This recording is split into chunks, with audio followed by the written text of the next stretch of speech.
नमस्कार साथियों, मैं दानवीर। आप सभी देख रहे हैं बहुजन टाइम्स न्यूज़। साथियों, आज हमारे साथ ऐसे शख्स जुड़े हैं जो जिनका नाम बस्ती से हस्ती, बस्ती की हस्ती के नाम में उसे जाना जाता है। आइए जरा उनसे कुछ बातचीत करते हैं और उन्हीं के मुख्य बिंदु उनका परिचय भी जानने का काम करते हैं। भैया, आपका शुभ नाम है?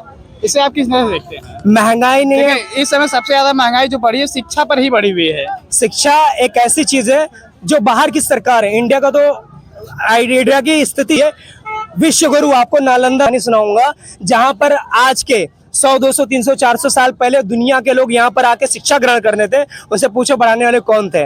बुद्धिस्ट धर्म की सरकारें थी और वहाँ पर लोग थे जो धर्म गुरु पे नहीं चलते थे। उनकी शिक्षा इतनी आधार केंद्र पे थी कि विश्वविद्यालय की शिक्षा को लेके London, America, group of industry बाहर जाके इंफ्रास्ट्रक्चर बना के वहाँ पर पढ़ा रहे। और इंडिया के लोग यहाँ के विद्यालय और यहाँ के शिक्षित लोगों को बर्बाद करने का काम कर रहे हैं कि प्राइवेट सरकारी। अभी तो दिल्ली सरकार ने अभी एक नया नियम कानून किया है कि प्राइवेट सरकारी अपनी मर्जी से पैसा बढ़ा सकती है और इसमें सरकार का कुछ हस्तक्षेप नहीं होगा और हम लोग जैसे आवाज भी नहीं उठा पाएंगे। तुम चीजें इतनी महंगी कर दोगे तो वहां पर करेगा कौन? जो इंसान महीने 10-15 हजार कमात बांटे और अब महीने का हमें 4-5 हजार फीस भर पड़ता है, स्कूल कॉलेज विभाग, उसके बाद में मूलभूत की चीजें तो कहां से लेके आएगा? इससे अच्छा भैया बोलेगा कि लाओ धंधा, वड़ा पाव बेची, चाय जलेबी तल के बेची चाय। तो प्रधानमंत्री जी का सपना पूरा हो रहा है, प्रधानमंत्री जी का सपना पूरा हो रहा है। युवा पकौड़ा तल रहा है, चाय बेच रहा है, मजदूरी कर रहा है। यही तो हमारे, तभी तो बढ़ेगा इंडिया। यही हमारे प्रधानमंत्री की सोच है, जो अगर बाहर के प्रधानमंत्री से मिले जाते हैं या खी करने के अलावा कुछ नहीं जानते।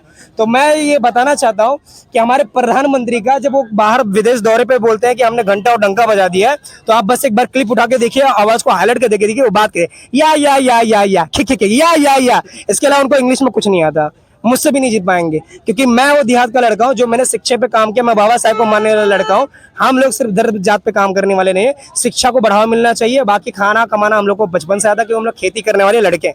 अभी एक वीडियो बहुत तेजी से वायरल हो रहा है। एक संत है जिसमें बताते हैं कि जिस लड़कियों की शादी 24 से 25 साल में होती है वो चार से मुंह मार के आते हैं। उनके लिए क्या कहेंगे? वो बाबा खुद लड़वा हुए हैं, शादीशुदा ना हो तो क्या जाने। माँ बहन की इज्जत करना जो जानता है वो माँ बहन की इज्जत करता है, चाहे वो बाबा हो, चाहे सरकार में बैठा हो या मैं हो। किसी की बहन को, माँ को गाली देने का मेरा अधिकार नहीं है, ना मेरा खाता है ना मेरा पहनता है। सब लोग को यही चीज बताना चाहता हूँ, धर्म जात पे कभी भी टिप्पणी नहीं होना चाहिए। कोई भी समाज का कोई भी बड़ा व्यक्ति हो, कोई भी समाज का कोई भी बड़ा व्यक्ति हो, उत्तरदायित्व किसी को हक नहीं बना है किसी की बहन को, किसी की माँ को उल्टा सीधा बोल दो। उसका अपना कार्यशैली, उसकी मर्जी है, उसको संविधान आर्टिकल उनको इजाजत देता है, वो अपने हिसाब से रह सकती है, कपड़ा पहन सकती है। अब मैं देखूं किसकी बहन को इतना छोटा कपड़ा पहनी है, अब मैं देखूं किसकी बहन मेकअप पाउडर लगा रही है, डीजे में नाच रही है, रील बना रही है। कमा तुम खिला के थोड़ी दे रहे हो ना, मैं कमा के खिला के दे रहा हूँ। अपने घर का कुछ भी करे, तुम अपने आप का व्यक्तित्व देखो। पढ़े लिखे चौथी फेल इंसान हो, बाबा बनने का धर्म और ज्ञान जो है। अब छोटे छोटे बच्चे भी, मैं भी सोच रहा था कि चलो मैं भी बाबा बन जाता हूँ, बहुत अच्छा बोलता हूँ। बस क्या लगाना, टीका लगाना, माला पहनना, उसके बाद में लोगों को विवाद में लाना है। बाकी भक्त तो फ्री में बोलते तुम्हारा बड़ा हो जाएगा।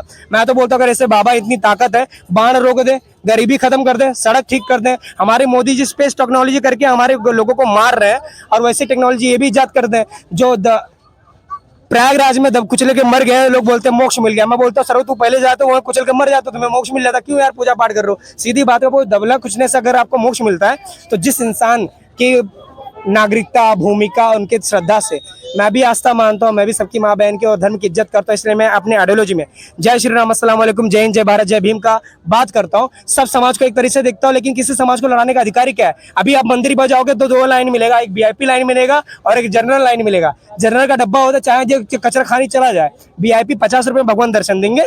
मैं बोलता हूँ मैं 1 लाख रुपया देता हूँ, भगवान को बोलो मंदिर से आके बाहर मुझसे मिले।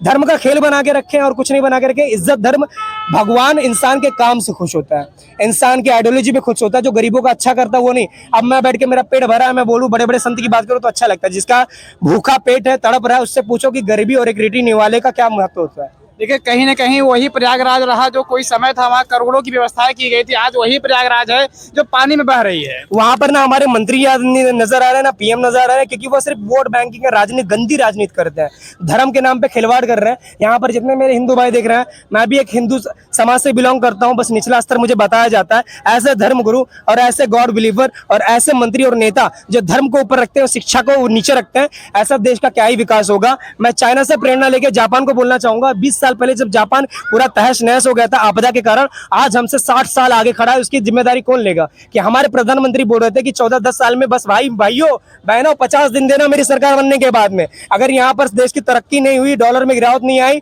तो मैं जिस चौराहे पे खड़ा करके मार दूंगा। आओ यार चौराहा हम बताते हैं, चौराहा हम बताते, तुम आने का काम करो और सवाल हम खड़ा करते हैं, फिर मारना वो बाद में देखा जाएगा।